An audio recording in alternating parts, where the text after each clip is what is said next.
दुनिया का सबसे बड़ा महाकाव्य महाभारत।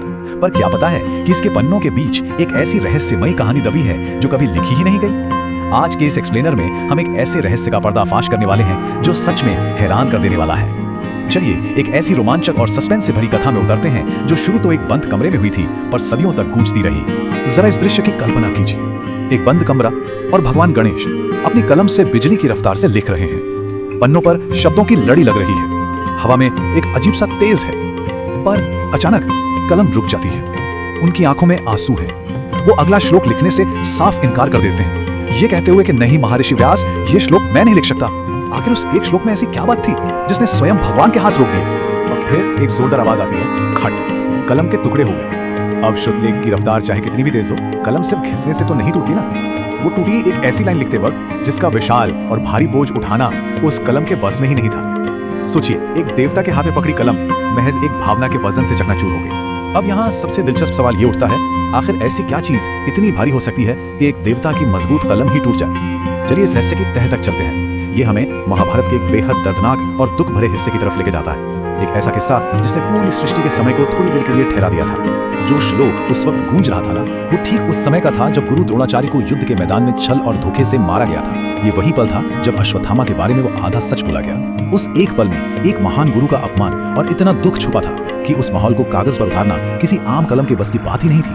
आप सोचिए, अगर यहाँ लिखना रोक दिया जाता तो इतिहास तो हमेशा के लिए अधूरा रह जाता। इसलिए उस सच्चाई को जिंदा रखने के लिए भगवान गणेश ने बिना एक पल गवाए अपना ही एक दांत तोड़ दिया और उसे एक नई कलम बना लिया। ये बताता है कि कभी-कभी सच्ची कहानी को दुनिया तक पहुंचाने के लिए कितनी बड़ी और दर्दनाक कुर्बानी देनी पड़ती है। सच को अमर करने के लिए स्वयं अपना अंशदान कर देना। लेकिन रुकिए, कहानी का सबसे बड़ा ट्विस्ट तो अब आता है। महर्षि व्यास एक नया और बेहद गुप्त श्लोक बोलने की कोशिश करते हैं। एक ऐसा सच जो आम दिमाग के लिए बेहद अनस्टेबल और बेचैन करने वाला था।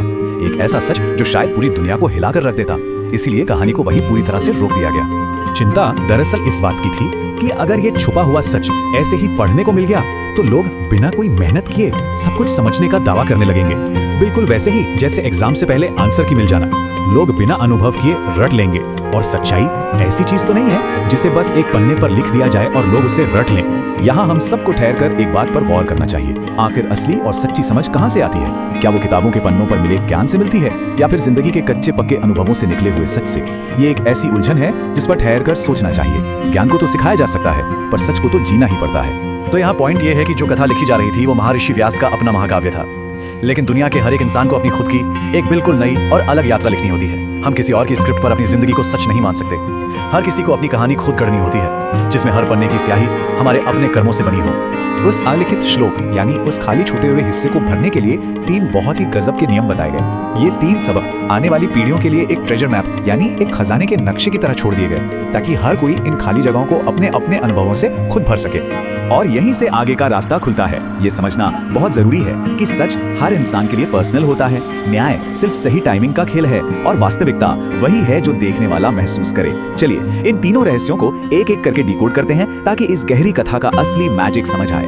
तो चलिए पहले सबक की गहराई में उतरते हैं। जरा सोचिए, अगर 10 लोग एक ही फल खाएं तो सबको इसका स्वाद अलग ही लगेगा ना। कोई कहेगा मीठा है, कोई कहेगा थोड़ा खट्टा है। ठीक वैसे ही ये कहानी एक आईने की तरह काम करती है। जो पढ़ने वाले के दिल में चल रहा होता है, ये कथा ठीक वही रिफ्लेक्ट करती है। सत्य बिल्कुल पर्सनल होता है। अब आते हैं दूसरे सबक पर। यहाँ हम सीखते हैं कि न्याय का मतलब कोई फिल्मी बदला नहीं है। ये तो कर्मा का अपने सटीक समय पर आना है। बिल्कुल वैसे ही जैसे गुरु द्रोणाचार्य को ठीक वही धोखा सहना पड़ा जो उन्होंने कभी अपने शिष्य एकलव्य के साथ किया था। प्रकृति का अपना एक परफेक्ट टाइमिंग है और वही सच्चा न्याय है। जब वक्त आता है, हिसाब खुद बराबर हो जाता है। और तीसरा सबक सबसे गहरा है, अहम ब्रह्मास्मि। ये सिखाता है कि ये आसपास की दुनिया एक सपने जैसी है, जहाँ लगाव और मोह रखना सिर्फ और सिर्फ दर्द देते हैं। जैसे कोई डरावना सपना देखते वक्त डर लगता है, पर आंख खुलते ही सब ठीक हो जाता है। शांति तभी मिलती है जब कोई इस भ्रम से जाग जाए और समझ ले कि सपना देखने वाला ही असली सत्य है। अब दिमाग में ये बात आती है कि आखिर इस श्लोक को हमेशा के लिए रहस्य ही क्यों बनाए रखा गया? वो इसलिए ताकि लोगों के अंदर मुझे तो सब पता है वाला अहंकार ना पैदा हो जाए। क्योंकि जिस दिन लगता है कि सब कुछ सीख लिया, उस दिन दिमाग के दरवाजे बंद हो जाते हैं। ये एक चेतावनी है कि अहंकार सीखने का सबसे बड़ा दुश्मन है।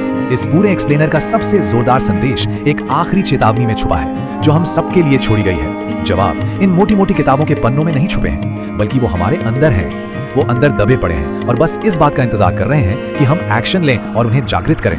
असली ज्ञान तो खुद को पहचानने में है। तो अब जब हम इस सस्पेंसफुल और रहस्यमयी सफर के आखिरी पड़ाव पर हैं, तो एक बहुत ही गहरे सवाल के साथ इस कथा को विराम देते हैं। क्या जिंदगी की किताबों को महज पढ़ना छोड़कर हमने उन्हें सच में जीना शुरू कर दिया है, ताकि वो जो अलिखित सच अंदर छुपा है उसे ढूंढा जा सके? इस पर विचार जरूर होना चाहिए। जिंदगी के उस गुप्त श्लोक की तलाश तो सभी को करनी ही है।